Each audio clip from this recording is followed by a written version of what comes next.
So from Taylor Swift to Kanye West, a lot of musicians are sticking their toes in the political waters these days, but no one is doing it quite like local artist Ruby Rose Fox. Her latest work, Sold, is more than just an album. It's also the soundtrack to her one-woman show by the same name. In both, she dives deeply into family, love, and loss, but with a backdrop heavy on politics and issues from Donald Trump to police brutality to the Me Too movement. Last month, she won Album and Band of the Year at the New England Music Awards, along with Video of the Year for this one.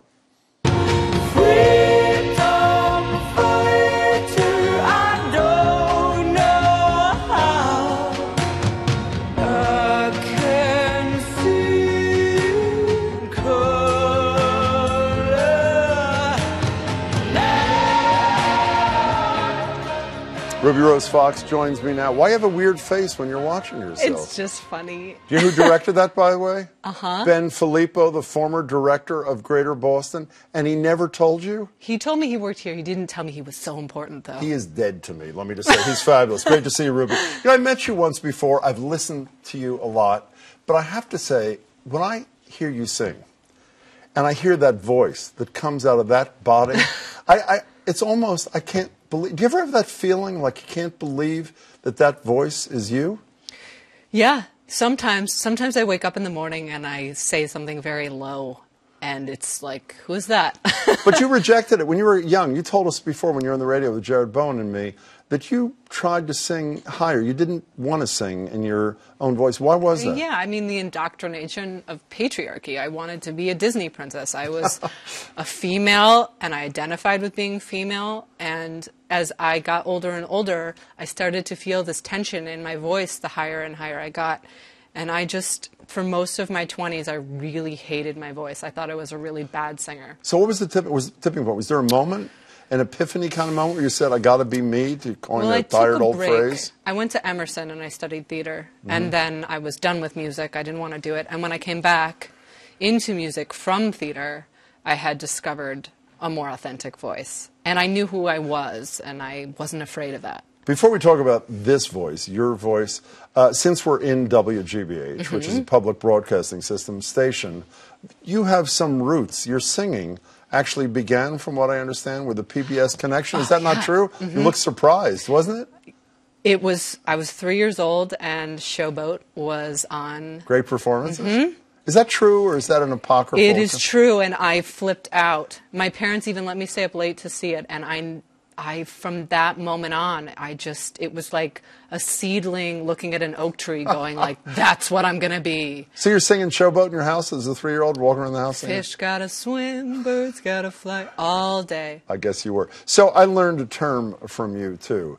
ASMR. I have no idea what it means, but I do know that it creates a different experience for the listener, right? First, what is it? What does it stand for? Auditory something or other? Auditory meridian. Auditory sensory meridian response. Easy for you to say. So what is it exactly? So you've gotten a chill before in your body, right? I have from time to time. Yes. That is a meridian response. So any sort of electrical impulse that goes through your body, people are sensitive to it on a spectrum. People who are very sensitive to it tend to have tingling in their head, and it's pleasurable. So people seek out these experiences mostly on YouTube right now. It hasn't been integrated into any mainstream sort of thing yet, in my opinion. It's getting there, but it's a phenomenon, and it causes pleasure. But I happen to own, as you know, a few of your CDs and albums. Can I hear that now through headphones? Yeah, and I recorded it on binaural mics, which means it's made special for people who are ASMR sensitive. The only difference between my album is it wasn't made to make you feel comfortable or good. Most of the ASMR videos are made to make you feel relaxed.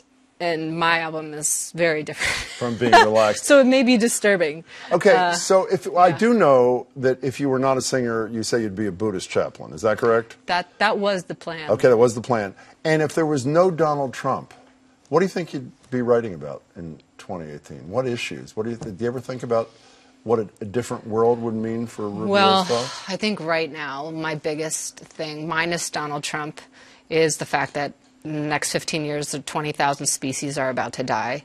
And, you know, the planet's really in trouble. You can so, connect those two things too. You connect him and that as well, absolutely. can't I mean, you? we're all one thing. When you hear people do the shut up and sing thing, all I want to do is I want to hear you sing. I want to hear you perform. Whoever you are, I don't want you getting up on a stage and giving me your political view. What do you say to them? Too bad. I'm serious. Is there any piece of you? I mean, some people, as you know, lose fans. You may gain fans too, but there's a price to pay for deciding. There is a price to pay. And I guess I can't, I'm very uncompromising and I'm very singularly focused and I just don't care.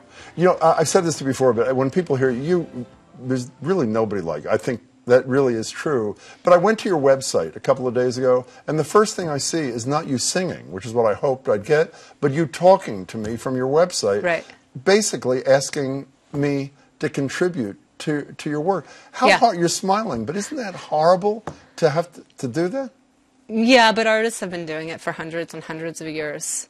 It's never been funded. And you essentially look at the view and you're saying, I need money to do what I do, be part of my band. Because I do. Even though you did get money from the Boston Foundation. I did. Once, which is really, and what was that about? They funded both my albums. They funded the show and they funded Salt. Now, when I met you on the radio, the most important thing I learned was about you. The second most important thing I learned is that I think a bandmate of yours has 2 cats. Is that true?